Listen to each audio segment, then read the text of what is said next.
नमो अरिहन्ताणं नमो सिद्धाणं नमो आयरीयाणं नमो वज्झायाणं नमो लोये सौवसाहुणं मोक्षमार्गस्य नेतारं भेत्तारं कर्मभूभृतां ज्ञातारं विश्वतत्त्वानां वंदे तद्गुणलब्धये। 1008 श्री मूलनायक आदिनाथ भगवान की जय। द्वासांग जिनवाणी माता की जय। आचार्य श्रेष्ठ आचार्य गुरुवर श्री 108 उमा स्वामी जी महाराज की जय।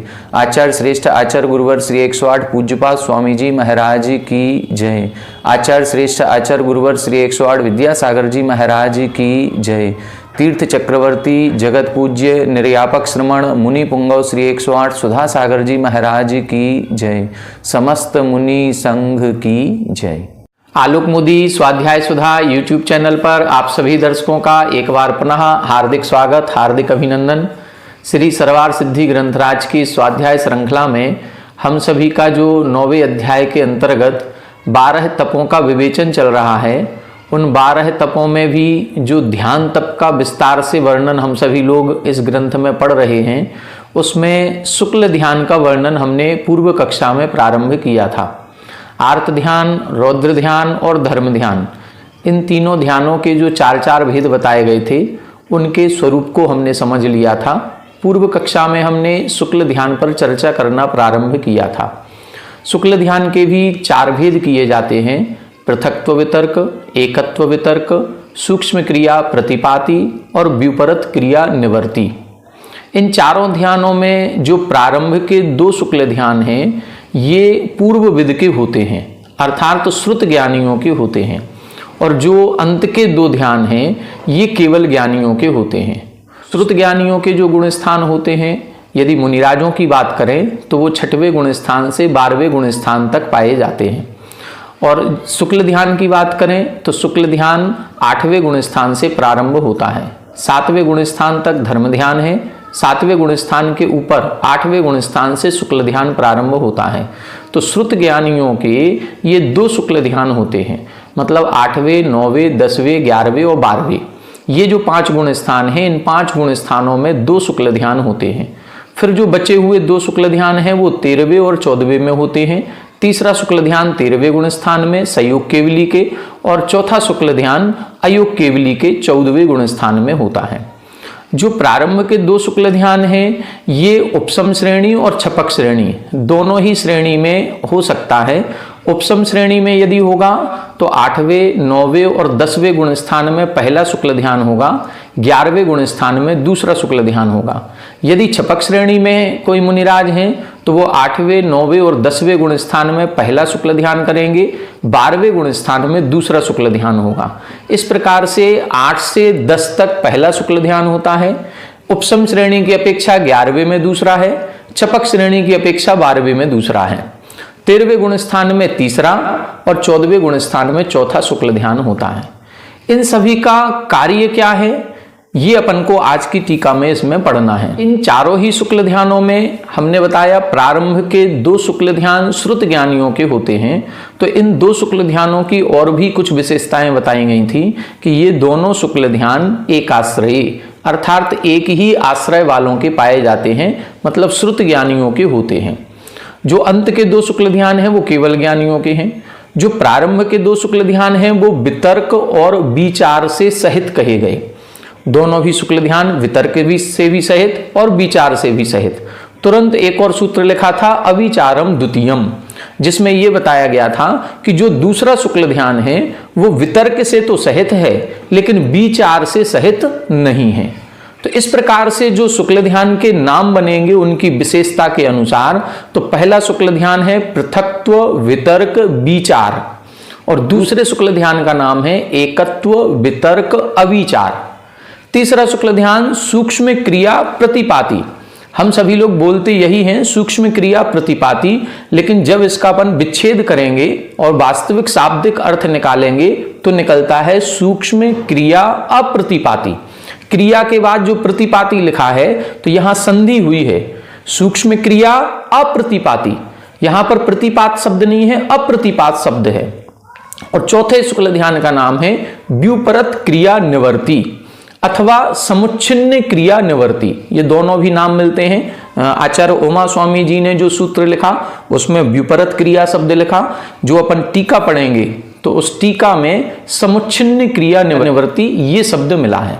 दोनों का अर्थ एक ही है, व्युपरत हो जाना मतलब रहित हो जाना, और समुच्छिन्न यानी उच्छिन्न हो जाना, वो भी एक प्रकार से क्रिया की निवृत्ति हो जाना। जो मन योग, वचन योग, काय योग, ये तीनों की जो क्रिया हमारी चलती है वो योग की क्रिया से रहित हो जाना, उसका अर्थ यही निकलता है। तो चाहे व्युपरत क्रिया निवृत्ति कहें चाहे समुच्छिन्न क्रिया निवृत्ति कहें, एक ही चीज है, कोई विशेष अंतर नहीं है। ये जो चारों शुक्ल ध्यान हैं, इसमें अपन ने एक और विशेषता देखी थी। जो पहला शुक्ल ध्यान है वो तीनों योगों से हो सकता है, कभी मन योग से, कभी वचन योग से, कभी काय योग से। प्रारंभ किसी अन्य योग से होगा, अंत किसी अन्य योग पर भी हो सकता है, बीच में कोई और अन्य योग हो सकता है।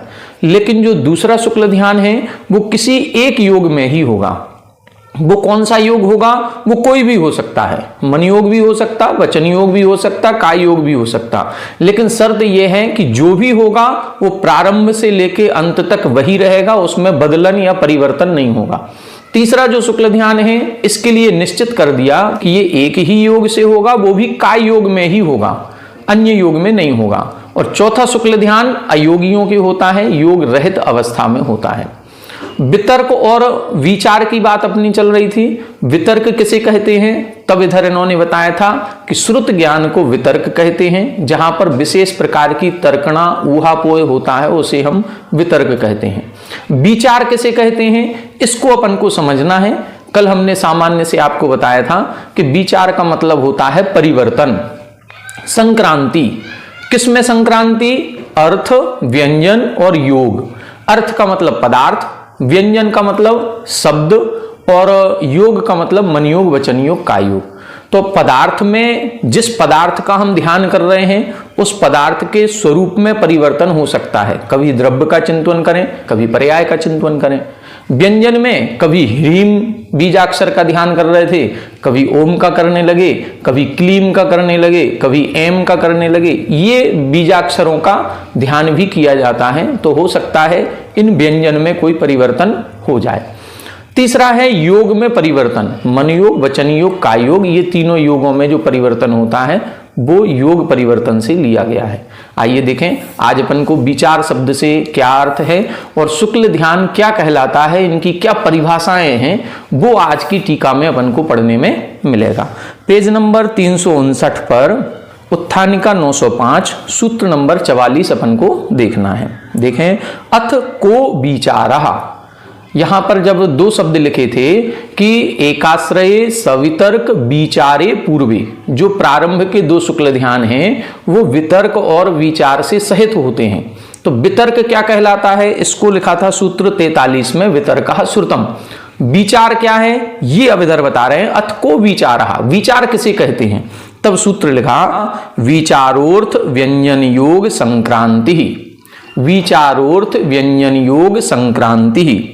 विचारः अर्थ, व्यंजन, योग, संक्रांति। संक्रांति शब्द तीनों में लगेगा, अर्थ संक्रांति, व्यंजन संक्रांति और योग संक्रांति। संक्रांति का मतलब परिवर्तन, अर्थ में परिवर्तन होना यानी जिसका हम ध्यान कर रहे हैं उस पदार्थ में परिवर्तन होना। व्यंजन का मतलब उस अक्षर या शब्द में परिवर्तन होना, और योग का मतलब है मन वचन काय की क्रिया में परिवर्तन होना। ये संक्रांति कहलाती है। 906 नंबर देखें, अर्थो ध्येयो द्रव्यम पर्यायो वा। अर्थ किसे कहते हैं? ध्येय। ध्येय का मतलब जिस पदार्थ का हमें ध्यान करना है उसको ध्येय कहा जाता है। अब वो ध्येय क्या हो सकता है? वो द्रव्य भी हो सकता है, वो पर्याय भी हो सकती है। हो सकता है हम जीव द्रव्य का चिंतन कर रहे हों, और हो सकता है जीव द्रव्य की किसी विशेष पर्याय का चिंतन कर रहे हो। मनुष्य पर्याय का चिंतन करें, देव पर्याय का चिंतन करें, नरक पर्याय का, वो पर्याय हो सकती है। तो पर्याय का भी कर सकते हैं, द्रव्य का भी कर सकते हैं। व्यंजनम वचनम। व्यंजन किसे कहते हैं? वचन को, वचन यानी शब्द को व्यंजन कहा जाता है। योगः काय वांग मनः कर्म लक्षणः। योग किसे कहते हैं? तो काय, वचन और मन की जो क्रिया होती है, वो लक्षण जहां हम पहले बता चुके हैं, उसी को योग कहते हैं। संक्रांति किसे कहते हैं? तो संक्रांति ही परिवर्तनम। संक्रांति का मतलब है परिवर्तन होना। जैसे हमने बताया था मकर संक्रांति, ये शब्द बहुत प्रचलन में है। मकर संक्रांति का मतलब सूर्य जब भ्रमण करता है तो 12 राशियां हैं और 12 महीने में एक एक राशि में परिवर्तन करता है।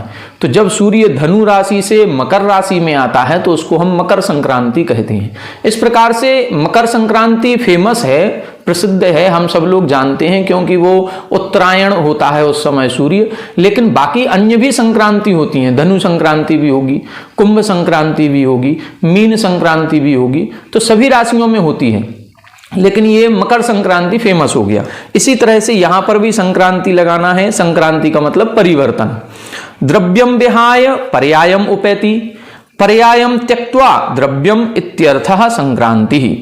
द्रव्यम विहाय पर्यायम उपैति, पहले द्रव्य का चिंतन कर रहे थे, द्रव्य का चिंतन करते करते पर्याय पर आ गए, पर्याय का चिंतन करते करते द्रव्य पर पहुंच गए, इसको बोलेंगे अर्थ संक्रांति। एकम श्रुत वचनम उपादाय वचनांतरम आलंबते तदपि विहाय अन्यत इति व्यंजन संक्रांति।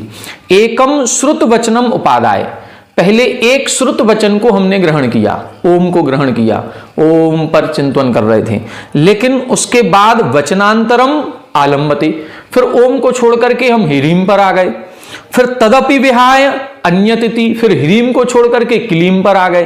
तो इस प्रकार से ये जो परिवर्तन होता है उसको हम व्यंजन संक्रांति कहते हैं। काय योगम त्यक्त्वा योगांतरम गृह्णाति, योगांतरम च त्यक्त्वा काय योगम इति योग संक्रांति। पहले काय योग में थे, काय योग को छोड़ करके हम वचन योग में आ गए, वचन योग को छोड़ करके फिर पुनः काय योग में आ गए, फिर मनोयोग में पहुंच गए। तो ये जो योग परिवर्तन होता है उसको हम योग संक्रांति ही कहते हैं। एवं परिवर्तनम विचार इति उच्यते, इस प्रकार का परिवर्तन जहां होता है उसको हम विचार कहते हैं। और ये विचार कहां होता है? ये पहले शुक्ल ध्यान में ही होता है। पृथक्त्व, वितर्क, विचार, इसीलिए वहां लिखा है पृथक्त्व। पृथक पृथक मतलब बदलता रहता है, कभी मन योग, कभी वचन योग, कभी काय योग। श्रुत ज्ञान है इसीलिए वितर्क लिखा है, और विचार का मतलब परिवर्तन होता है इसीलिए। तो नाम बिल्कुल जैसा है वैसा ही है, पृथक्त्व, वितर्क, विचार। ठीक है। एकत्व, वितर्क, अविचार। एकत्व का मतलब एक ही योग में होगा, वहां परिवर्तन नहीं होगा। वितर्क मतलब श्रुत ज्ञानियों के होगा, और अविचार का मतलब है परिवर्तन किसी भी प्रकार का नहीं है, ना अर्थ में, ना व्यंजन में, ना योगों में। तो इस प्रकार से ये दूसरे शुक्ल ध्यान का नाम भी ठीक है। तीसरा शुक्ल ध्यान है सूक्ष्म क्रिया प्रतिपाती। सूक्ष्म क्रिया प्रतिपाती कब होता है? जब 13वें गुण स्थान में जो संयोग केवली हैं, संयोग केवली जब योग निरोध करते हैं, जब आयु का अंतिम अंतर मुहूर्त बचता है तो समोसरण आदि सब नष्ट हो जाता है, योग निरोध की स्थिति आती है, तो उस योग निरोध के समय में जो अंतिम अंतर मुहूर्त होगा उस समय योगों को नष्ट करते हैं। पहले स्थूल मनोयोग को नष्ट करेंगे, फिर स्थूल वचन योग को नष्ट करेंगे, फिर स्थूल काय योग को नष्ट करेंगे, फिर सूक्ष्म मनोयोग को नष्ट करेंगे, फिर सूक्ष्म वचन योग का क्षय करेंगे, और फिर सूक्ष्म काय योग बचेगा। अब बस जब ये सूक्ष्म काय योग बचता है, इस समय फिर ये तीसरा शुक्ल ध्यान किया जाता है। इसीलिए इसका नाम है सूक्ष्म क्रिया प्रतिपाती। सूक्ष्म क्रिया, बस मन योग खत्म हो गया, वचन योग भी खत्म हो गया, काय योग भी स्थूल खत्म हो गया, मात्र सूक्ष्म संक्षिप्त कोई क्रिया हल्की फुल्की काय योग की बचती होगी, वो होता होगा। अब इस समय फिर ये तीसरा शुक्ल ध्यान किया जाता है। यहां पर अप्रतिपाती शब्द लिखा है, इसका क्या मतलब है? इसका मतलब ये निकलता है कि जो 13वें गुण स्थान में पहुंच जाता है या तीसरा शुक्ल ध्यान, ये फिर नीचे नहीं आता, ये प्रतिपाती नहीं है। और इसको प्रतिपाती नहीं है, इससे एक अर्थ निकलता है कि प्रारंभ के 2 शुक्ल ध्यान प्रतिपाती भी हो सकते हैं। और प्रारंभ के 2 ध्यान यदि प्रतिपाती हैं तो पहला और दूसरा शुक्ल ध्यान, जैसे हमने बताया कि यदि उपसम श्रेणी में चढ़ रहा है तो पहला शुक्ल ध्यान 8 से 10वें गुण स्थान में होगा, दूसरा 11वें गुण स्थान में, तो 11वें गुण स्थान से फिर वो नीचे आएगा। तो दूसरे शुक्ल ध्यान को करने वाला जीव नीचे भी गिर सकता है। लेकिन तीसरा शुक्ल ध्यान को जिसने प्राप्त किया वो अब नीचे नहीं आएगा, वो ऊपर ही जाएगा, इसीलिए अप्रतिपाती विशेषण दिया गया है। चौथा शुक्ल ध्यान व्युपरत क्रिया निवर्तिनी, अब सूक्ष्म क्रिया भी नष्ट हो गई, तो अब उनकी सारी क्रियाएं नष्ट हो गई हैं, ना मन है, ना वचन है, ना काय है, कोई क्रिया नहीं हो रही है। शरीर तो है, काय है, लेकिन उस काय से कोई भी आत्म प्रदेशों में हलन चलन नहीं हो रहा है, योग नहीं है, किसी प्रकार का परिस्पंदन नहीं है। इसलिए उस 14वें गुण स्थान में जो शुक्ल ध्यान होता है उसको हम बोलते हैं व्युपरत क्रिया निवर्ती। बस ये जो चौथा शुक्ल ध्यान है, इसी के द्वारा जो शेष बची हुई प्रकृतियां हैं, जो आघातीय कर्म है, उन आघातीय कर्मों को नष्ट किया जाता है। ये अब प्रोसेस यहां पर प्रारंभ होगी। तो पहला जो शुक्ल ध्यान होता है, अब उसका अपन फल और देख ले। पहले शुक्ल ध्यान के द्वारा मोहिनीय कर्म का उपशम या क्षय किया जाता है।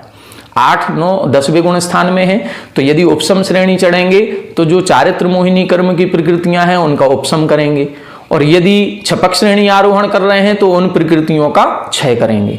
तो मोहिनी कर्म का उपशम या क्षय करने के लिए पहला शुक्ल ध्यान होता है। दूसरा शुक्ल ध्यान, अब 12वें गुण स्थान में पहुंच गए, तो 12वें गुण स्थान में पहुंचते ही अब जो ज्ञानावरण कर्म है, दर्शनावरण कर्म है और अंतराय कर्म है, इन तीनों कर्मों को क्षय करना, ये दूसरे शुक्ल ध्यान का फल है।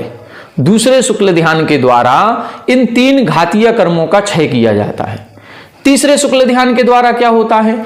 तीसरे शुक्ल ध्यान के द्वारा जो आयु कर्म है और शेष जो 3 आघातीय कर्म हैं, इन चारों को बराबर किया जाता है और चौथे शुक्ल ध्यान के द्वारा इनको नष्ट किया जाता है। इस प्रकार से ये 4 शुक्ल ध्यान होते हैं। आइए देखें, अब इन शुक्ल ध्यानों का वर्णन यहां पर प्रारंभ हो रहा है, इसको अपन समझते हैं। तत् एतत् सामान्य विशेष निर्दिष्टम चतुर्विधम धर्म्यम शुक्लम च। यहां बता रहे हैं एतत् सामान्य विशेष निर्दिष्टम, इनका हमने सामान्य वर्णन भी कर दिया और विशेष वर्णन भी कर दिया। किसका? धर्म ध्यान का और शुक्ल ध्यान का। चतुर्विधम, चारों प्रकार का, चारों प्रकार के धर्म ध्यान को भी वर्णन कर दिया, चारों प्रकार के शुक्ल ध्यान का भी वर्णन किया। तो इस प्रकार से इन ध्यानों को ध्याता हुआ पूर्व उदित गुप्त्यादि बहु प्रकारोपायम संसार निवृत्तये मुनिर ध्यातुम अर्हति कृत परिकर्मा। यहां बता रहे हैं इस शुक्ल ध्यान का जो हमने सामान्य वर्णन किया है, इसको ध्यान करने का अधिकारी कौन है? तो बता रहे हैं जिसने पूर्व उदित गुप्त्यादि, जो हमने गुप्ती, समिति, धर्म, अनुप्रेक्षा, परिसहजा इत्यादि का वर्णन किया है, जो इन गुप्ती आदि सभी क्रियाओं को बहु प्रकार उपायम, अनेक प्रकार के उपायों के द्वारा करता हुआ संसार निवृत्ति, संसार की निवृत्ति के लिए क्यों कर रहा है गुप्ती का पालन? क्यों मुनिचर्या का पालन कर रहे हैं? हमारे संसार का नाश हो जाए। तो संसार की निवृत्ति के लिए जो इन सभी प्रकार की क्रियाओं को करता है, ऐसा मुनि ध्यातुम अर्हति, ऐसा मुनि शुक्ल ध्यान को ध्यान के योग्य होता है। जो गुप्ती आदि का पालन जो नहीं कर रहे हैं वो शुक्ल ध्यान भी नहीं कर पाएंगे।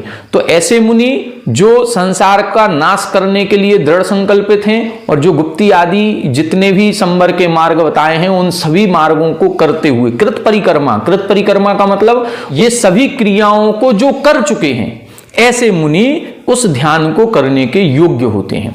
अब क्या होता है वहां पर? पहले शुक्ल ध्यान को बता रहे हैं। तत्र द्रव्य परमाणुम भाव परमाणुम वा ध्यायन आहित वितर्क सामर्थ्य अर्थ व्यंजने काय वचसी च पृथक्त्वेन संक्रामता मनसा अपर्याप्त बालोत्साहवत अव्यवस्थित अनिशितेन अपि शस्त्रेण चिरात तरुम छिंदन एवं मोह प्रकृति उपशमयन क्षपयंश्च पृथक्त्व वितर्क विचार ध्यान भाग भवति। यहां बता रहे हैं पहला शुक्ल ध्यान किसके होता है? तो उसके होता है जो द्रव्य परमाणु का अथवा भाव परमाणु का ध्यान कर रहा है, या तो द्रव्य का कर रहा है या पर्याय का चिंतन कर रहा है। ऐसे द्रव्य या पर्याय का चिंतन करता हुआ आहित वितर्क सामर्थ्य, जो वितर्क यानी श्रुत ज्ञान से सहित है, और अर्थ व्यंजने काय वचसी च पृथक्त्वेन संक्रामता, अर्थ में, व्यंजन में अथवा काय वचसी यानी योगों में जो पृथक्त्वेन संक्रामता, जो अलग अलग संक्रमण कर रहा है, कभी अर्थ में परिवर्तन कर रहा है, कभी व्यंजन में भी कर रहा है, कभी योग में भी परिवर्तन हो रहा है। और कैसा है? मनसा अपर्याप्त बालोत्साहवत, ऐसे बालक के समान जो अपर्याप्त उत्साह है, जिसका उत्साह अभी बहुत अच्छा नहीं है, लेकिन फिर भी वो काम कर रहा है। क्या काम कर रहा है? अव्यवस्थित, व्यवस्थित भी नहीं है, और अनिशितेन अपि शस्त्रेण, और शस्त्र लिए हुए है। शस्त्र भी कैसा है? निशित का मतलब होता पहना, नुकीला, और अनिशित का मतलब जो नुकीला नहीं है, जो पहना नहीं है, मोथरा है। तो उस शस्त्र के द्वारा भी चिरात तरुम छिंदन्निव, यदि कोई बालक है, जिस बालक की कोई रुचि नहीं है कि हम पेड़ काटें, लेकिन फिर भी उसके पिताजी कह रहे हैं कि तुम्हें पेड़ काटना है, उसका उत्साह नहीं है, व्यवस्थित भी नहीं है, मतलब व्यवस्थित होकर के जैसे एक प्रहार किया जाता है वैसा प्रहार नहीं कर रहा है। वो कुल्हाड़ी भी लिए है तो वो भी कैसी है? मोथरी है, नुकीली नहीं है, फिर भी वो धीरे धीरे मारता जा रहा है। तो धीरे धीरे उस पेड़ पर कुल्हाड़ी का वार करने के बाद भी उसका पेड़ कटेगा, देर लगेगी लेकिन कटेगा जरूर। बस ये इधर बता रहे हैं कि उसको देर तो लगती है, क्योंकि उसकी उत्साह भी नहीं है, उतनी हिम्मत से भी नहीं मार रहा है, और अपना जो शस्त्र है, कुल्हाड़ी है, वो भी पहनी नहीं है, तो उसको पेड़ काटने में बहुत देर लगेगी। लेकिन वो यदि प्रयास करता रहेगा तो एक दिन पेड़ कट जाएगा। इसी तरह से इधर बता रहे हैं चिरात, यानी बहुत लंबे समय में, तरुम छिंदनिव, जैसे वो बहुत लंबे काल में उस पेड़ को छिंदन यानी नष्ट कर देता है, उसी प्रकार से ये जो पहला शुक्ल ध्यान है, इस पहले शुक्ल ध्यान में भी देर लगती है, लेकिन देर 8वां गुण स्थान, 9वां गुण स्थान, 10वां गुण स्थान, तीनों गुण स्थानों में ये पहला शुक्ल ध्यान है। तो इसमें थोड़ा टाइम लगेगा परिणामों की विशुद्धि बनाने में, लेकिन उन्हीं विशुद्ध परिणामों से धीरे धीरे चलता हुआ वो मोह प्रकृति उपशमयन, मोह प्रकृतियों का या तो उपशमन करता है या क्षपयंश्च, या क्षय करता है। उपशम श्रेणी चढ़ेगा तो उपशमन करेगा, क्षपक श्रेणी चढ़ेगा तो क्षय करेगा। इस प्रकार से पृथक्त्व वितर्क विचार ध्यान भाग भवति, इस प्रकार वो पृथक्त्व वितर्क विचार ध्यान को करता है। तो पृथक्त्व वितर्क विचार ध्यान कहां होता है? 8वें, 9वें, 10वें गुण स्थान में होता है। ये क्यों किया जाता है? मोह प्रकृति के उपशमन के लिए या क्षय के लिए किया जाता है। अब दूसरा शुक्ल ध्यान देखें। दूसरा शुक्ल ध्यान में क्या स्थिति है? साएव पुनः समूल तुलम मोहिनीयम निर्दिदक्षण अनंत गुण विशुद्धि योग विशेषम आश्रित्य बहुतराणाम ज्ञानावरण सहायी भूतानाम प्रकृतिनाम बंधम निरुंधन स्थिति ह्रास क्षयौ च कुर्वन् श्रुत ज्ञानोपयोगो निवृत्तार्थ व्यंजन योग संक्रांति अविचलित मनाह क्षीण कसायो वैडूर्य मणि रिव निरुपलेपो ध्यात्वा पुनर्न निवर्तते इति उक्तम एकत्व वितर्कम। यहां बता रहे हैं अब एकत्व वितर्क ध्यान की क्या विशेषता है। कौन करता है? साएव पुनः, जिसने अभी पहला शुक्ल ध्यान किया वही जीव दूसरा करेगा, पहले के बाद दूसरा होगा। ऐसा नहीं है कि पहला किया नहीं हो सीधे दूसरे में पहुंच जाए, ऐसा नहीं होगा। जिसने पहला किया वो दूसरे में पहुंचेगा। अब क्या होगा? समूल तूलम मोहिनीयम निर्दिक्षण, मतलब जिसने मोहिनी कर्म का समूल क्षय कर दिया है। 10वें गुण स्थान में मोहिनी कर्म का क्षय करते ही वो 12वें में पहुंचेगा। अब 12वें गुण स्थान में ये दूसरा शुक्ल ध्यान होगा। तो जिसने मोहिनी कर्म को क्षय कर दिया है, अनंत गुण विशुद्धि योग विशेषम आश्रित्य, और जिसके परिणामों में अब अनंत गुणी विशुद्धि आ रही है, उन अनंत गुणी विशुद्धि रूप परिणामों का आश्रय लेकर के बहुतराणाम ज्ञानावरण सहायी भूतानाम प्रकृतिनाम बंधम निरुंधन, और क्या कर रहा है? बहुतराणाम ज्ञानावरण आदि नाम, ज्ञानावरण आदि जो अनेक कर्म प्रकृतियां हैं जिनका बंध 10वें गुण स्थान तक होता है, तो उन 10वें गुण स्थान के ऊपर जैसे ही जाएगा उनकी बंध विच्छुत्ति हो जाएगी। तो ज्ञानावरण आदि अन्य अनेक सारी प्रकृतियों का बंध को रोकता हुआ, पहले मोहिनी कर्म को तो क्षय ही कर दिया, मोहिनी कर्म को क्षय कर दिया, लेकिन अन्य ज्ञानावरण कर्म है, दर्शनावरण कर्म है, अंतराय कर्म है, गोत्र कर्म है, नाम कर्म है, ये 5 कर्मों का बंध 10वें गुण स्थान तक होता है। तो इन 5 कर्मों के बंध को रोकता हुआ और क्या कर रहा है? स्थिति ह्रास क्षयो। स्थिति ह्रास क्षयो का मतलब है जो अन्य शेष कर्म हैं उन शेष कर्मों की स्थिति को ह्रास कर रहा है, न्यून कर रहा है अथवा क्षय कर रहा है। और कैसा है? श्रुत ज्ञानोपयोगो, जो श्रुत ज्ञान उपयोग से सहित है। दूसरा शुक्ल ध्यान है श्रुत ज्ञानियों के होता है तो श्रुत ज्ञान से सहित है। और क्या है, निवृत्त अर्थ व्यंजन योग संक्रांति ही, जिसके अर्थ व्यंजन और योगों की संक्रांति नहीं हो रही है, निवृत्त यानी छूट गई है।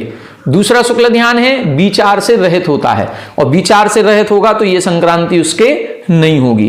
कैसा है, अविचलित मनाह, जो बिल्कुल चलायमान मन वाला नहीं है, जो बिल्कुल विशुद्ध परिणामों से एकाग्र वाला है। ऐसे क्षीण कसायो, ऐसे क्षीण कसाय यानी 12वें गुण स्थान में जो बैडूर्य मणिरिव, बैडूर्य मणि के समान निरुपलेप निर्मल हो गया है, और ध्यात्वा पुनर्ना निर्वर्तते, ध्यान करके नीचे की ओर नहीं लौटता है। अब क्षीण कसाय हो गया है, 12वें गुण स्थान में है, तो 12वें गुण स्थान वाला नीचे की ओर नहीं आता है, प्रतिपाती नहीं होता है। इसीलिए इधर लिखा है ध्यात्वा पुनर्ना निर्वर्तते, नीचे की ओर नहीं जाता है। इति उक्तम एकत्व वितर्कम, इसको एकत्व वितर्क शुक्ल ध्यान कहते हैं। देखो कितनी सारी विशेषताएं बताई। सबसे पहली विशेषता क्या बताई, जो मोहिनी कर्म का समूल नाश कर चुका है। दूसरी विशेषता जो अनंत गुणी विशुद्धि से सहित है। तीसरी विशेषता जो ज्ञानावरण आदि कर्मों के बंध को रोक रहा है। चौथी विशेषता जो अन्य कर्मों की स्थिति को ह्रास न्यून या क्षय कर रहा है। चौथी विशेषता जो श्रुत ज्ञान के उपयोग से सहित है। पांचवी विशेषता जो विचार से रहित है, मतलब संक्रांति अर्थ व्यंजन योगों की संक्रांति से रहित है।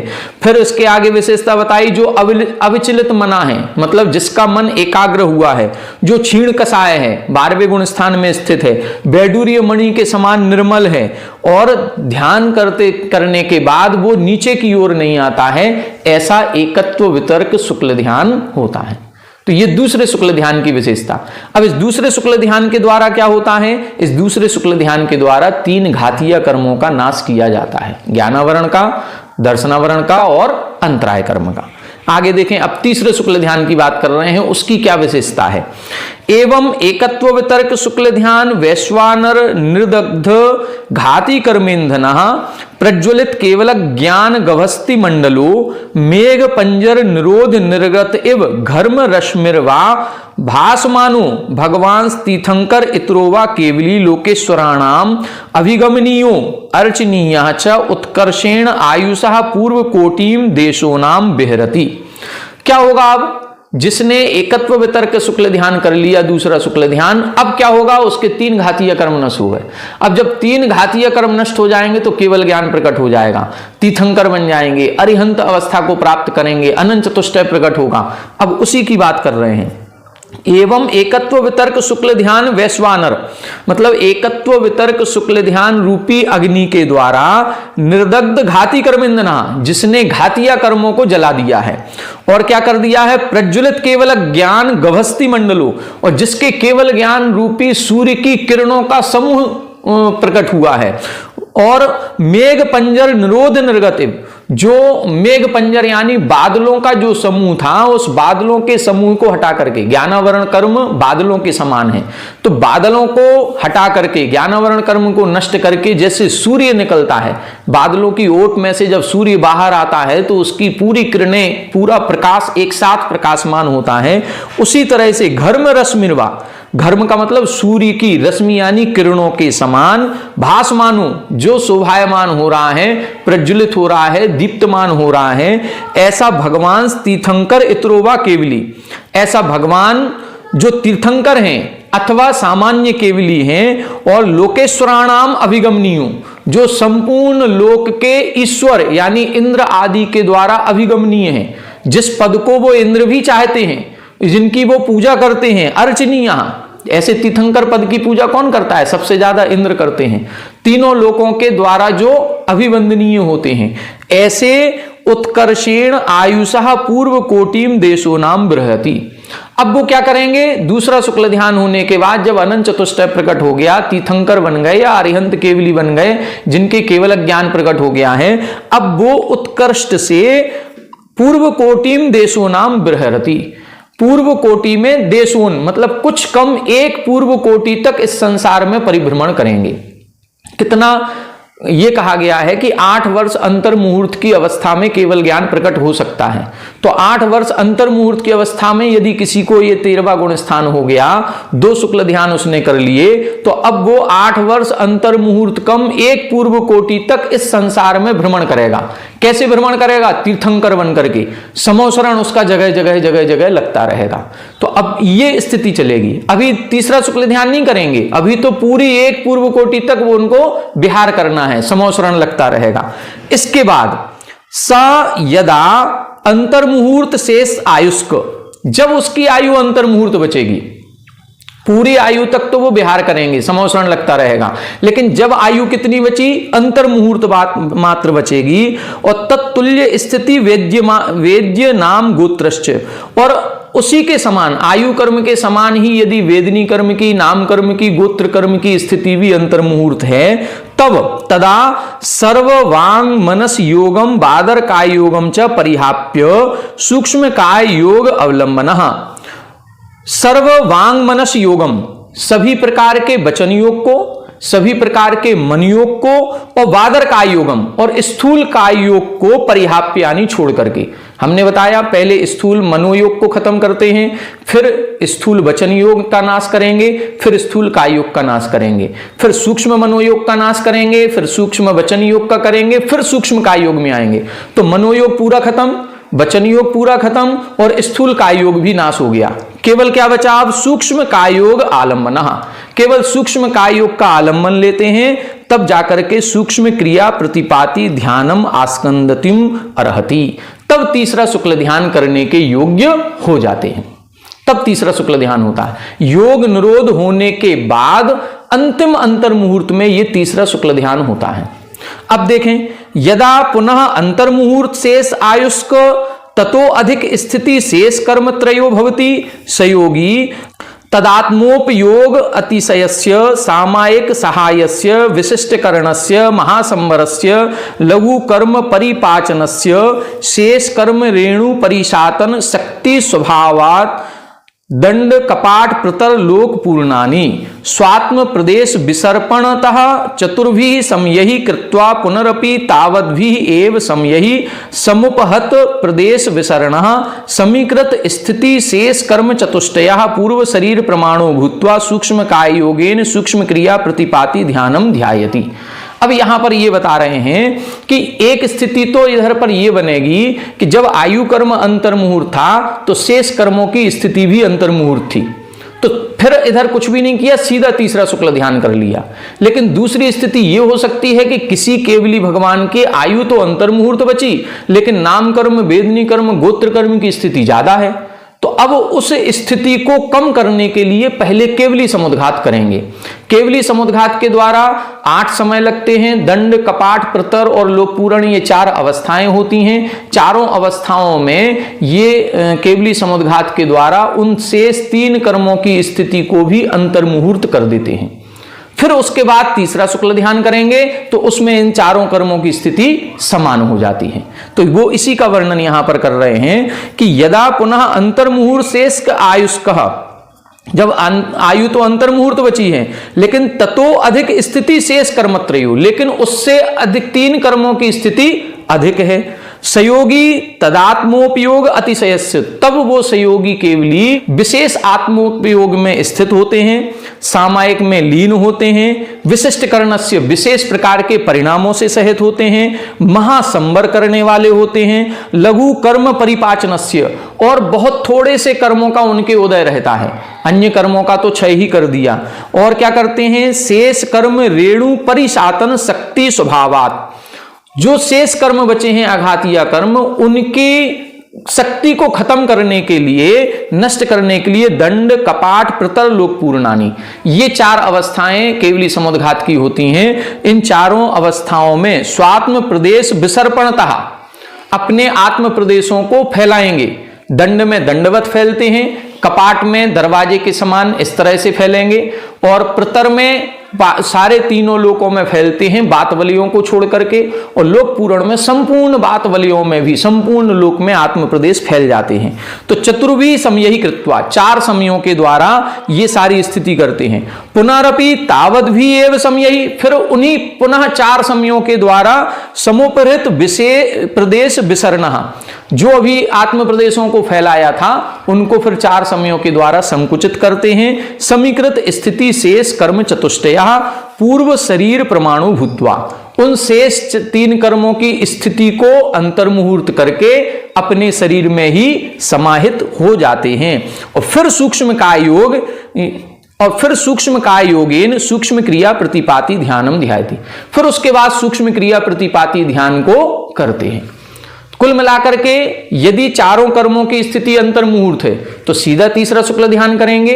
यदि आयु कर्म की स्थिति अंतर्मुहूर्त थी, शेष 3 कर्मों की ज्यादा थी, तो पहले केवली समुद्घात करेंगे, उसके द्वारा अंतर्मुहूर्त किया 4 कर्मों की स्थिति को, फिर उसके बाद तीसरा शुक्ल ध्यान किया, आयु कर्म के बराबर सारे कर्म हो जाएंगे, फिर चौथा शुक्ल ध्यान करेंगे और नष्ट कर देंगे। अब चौथे शुक्ल ध्यान की बात देखें। ततः तदनंतरम समुच्छन्य क्रिया निवृत्ति ध्यानम आरभते, इसके बाद फिर समुच्छिन्न क्रिया निवृत्ति नाम का ध्यान प्रारंभ करते हैं। समुच्छिन्न प्राणापान प्रचार सर्वकाय वांग मनोयोग सर्व प्रदेश परिस्पंदन क्रिया अव्यापारत्वात् समुच्छिन्न क्रिया निवृत्ति इति उच्यते। इसको समुच्छिन्न क्रिया क्यों बोलते हैं? क्योंकि प्राणापान श्वासोच्छ्वास जो चल रहा था, मन वचन काय की जो प्रवृत्ति हो रही थी, उन सभी 4 प्रकार से श्वासोच्छ्वास भी खत्म हो गया, मन वचन काय की प्रवृत्ति भी खत्म हो जाने से उनका जो परिस्पंदन हो रहा था उस क्रिया का अभाव हो जाने से समुच्छिन्न क्रिया निवृत्ति नाम इस ध्यान का सार्थक नाम है, इसीलिए इधर ये इन्होंने लिख दिया। तस्मिन् समुच्छिन्न क्रिया निवर्तिनी ध्याने, अब उस चौथे शुक्ल ध्यान में क्या होता है? सर्व बंधाश्रव निरोध सर्व शेष कर्म सातन सामर्थ्य उपपत्ते अयोग केवलिनः। सबसे पहले तो जैसे योग खत्म हुआ तो सर्व बंध आश्रव निरोध, जो सभी प्रकार के कर्मों का आश्रव और बंध हो रहा था उसका निरोध हो जाएगा। अब एक भी कर्म प्रकृति का बंध नहीं होगा, आश्रव से रहित, बंध से रहित। फिर क्या करेंगे? शेष कर्म सातन सामर्थ्य उपपत्ति, और शेष कर्मों के जो अभी आघातीय कर्म अभी उपस्थिति है उनको नष्ट करने की शक्ति से सहित हो जाते हैं, वो नष्ट करने की शक्ति उनकी उत्पन्न हो जाती है। ऐसे अयोगी केवली न, ऐसे अयोग केवली संपूर्ण यथाख्यात चारित्र ज्ञान दर्शनम, संपूर्ण यथाख्यात चारित्र को प्राप्त कर लेते हैं, उत्कृष्ट ज्ञान और दर्शन को प्राप्त करके सर्व संसार दुख जाल परिस्वंग उच्छेद जननम, समस्त प्रकार के संसार के जो दुख जाल था उसको उच्छेद करने के लिए साक्षात मोक्ष कारणम उपजायते, अब साक्षात जो मोक्ष का कारण है उसको उत्पन्न करते हैं। संसार के दुखों को नष्ट कर दिया और जो कर्म बचे थे उन कर्मों को भी नष्ट करने की शक्ति उनके अंदर आ गई है, और उस शक्ति के द्वारा इस चौथे शुक्ल ध्यान के द्वारा साक्षात मोक्ष को अब प्रकट करने वाले हैं। सह पुनः अयोग केवली भगवान तदा ध्यानातिशय अग्नि निर्दग्ध सर्व मल कलंक बंधनु, उस समय वो जो अयोग केवली भगवान है वो ध्यानातिशय अग्नि, उस ध्यान रूपी अग्नि के द्वारा निर्दग्ध सर्व मल कलंक बंधनु, सभी प्रकार के कर्म मल कलंक के बंधन को नष्ट कर देते हैं। निरस्त किट्ट धातु पाषाण जात्य कनकवत लब्ध्यात्मा परिनिर्वाति, और जैसे जो स्वर्ण पाषाण जब खदान से निकलता है तो उसकी जब किट्ट कालिमा को दूर कर दिया जाता है और वो स्वर्ण जैसे चमकता है, बस उसी की तरह ये भी परिनिर्वाति निर्वाण को प्राप्त हो जाते हैं, मोक्ष को प्राप्त कर लेते हैं, सभी कर्म मल कलंक को नष्ट कर दिया जाता है। इस प्रकार से तत् एतत् द्विविधम तपो अभिनव कर्माश्रव निरोध हेतुत्वात् संवर कारणम, इस प्रकार से यहां पर सभी प्रकार के तपों का वर्णन हो गया। जो बहिरंग तपों का वर्णन कर दिया 6 का, फिर अंतरंग तपों का वर्णन कर रहे थे तो ध्यान तप को छोड़ दिया था, यहां ध्यान तप का वर्णन भी पूरा हो गया। तो इधर लिख रहे हैं इस प्रकार से दोनों प्रकार के तपों के द्वारा अभिनव कर्माश्रव निरोध हेतुत्वात्, जो नवीन कर्मों का आश्रव हो रहा था उसको रोकने के कारण तो ये संवर कारणम, ये तप जो है वो संवर का कारण है। और प्राक्तन कर्म रजो विधूनन निमित्तत्वात्, और जो पूर्व में कर्मबंध हमारे हो चुका था, ऐसे कर्म रूपी धूलि को विधूनन नष्ट करने के कारण से निर्जरा हेतु अपि भवति, उसकी निर्जरा करने के कारण से, उस धूल को भी नष्ट करने के कारण से ये निर्जरा का कारण भी होता है। इसीलिए सूत्र लिखा था तपसा निर्जराच। वो तपसा निर्जराचा का मतलब तप के द्वारा संवर भी होता है, निर्जरा भी होती है। तो ये दोनों बातें यहां इस अंतिम लाइन में सिद्ध कर दी। इस प्रकार से आज की कक्षा में हमने चारों शुक्ल ध्यान के स्वरूप को समझा और चारों शुक्ल ध्यान के द्वारा क्या क्या कार्य किए जाते हैं, क्या परिस्थिति बनती है, वो सारी परिस्थिति का वर्णन अपन ने पढ़ लिया। अब कल की कक्षा में अपन अब निर्जरा को समझेंगे, निर्जरा कितने प्रकार की होती है इत्यादि विषय आगे आएगा, उसको कल समझेंगे। आज इतना ही। आप सभी हमारे साथ बने रहें। सभी को जय जगन्नाथ।